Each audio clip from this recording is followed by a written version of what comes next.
Prince? Nay, bakit naman ginawa niyo yun kay Prince? Wala naman siyang ginagawang masama sa inyo, ah! At anong gusto mo gawin ko?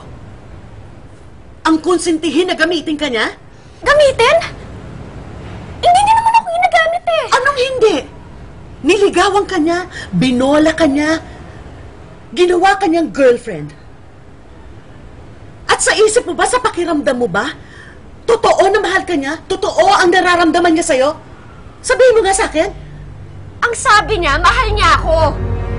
Anak, hindi ikaw ang mahal niya. Si Angeline, dahil nasa iyo ang puso ni Angeline. At yun ang dahilan, kaya siya nakikipagrelasyon sa'yo.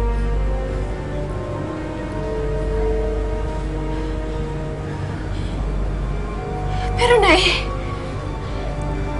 tama na. Mira, pakinggan mo.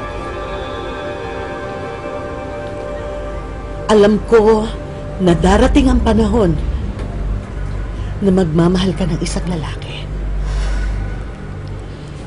Pero ang dasal ko lang, huwag puso ang papairalin mo.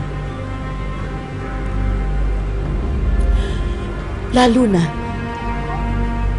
hindi sa'yo ang puso mo.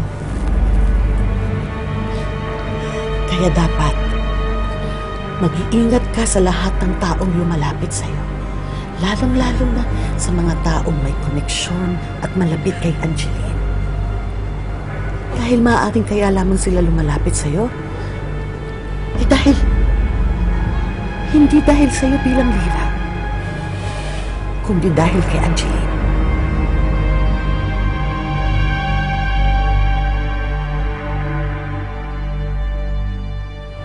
Anak, isip ang pairalin mo para hindi ka masaktan. Ayoko nasasaktan ka. Dahil pag nasaktan ka, ako ang unang masasaktan.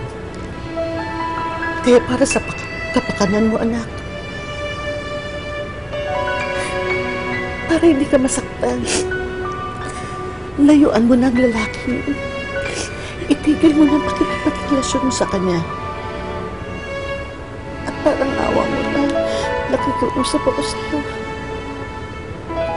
Isip ang pairalin mo, huwag puso. Huwag puso, anak. Please.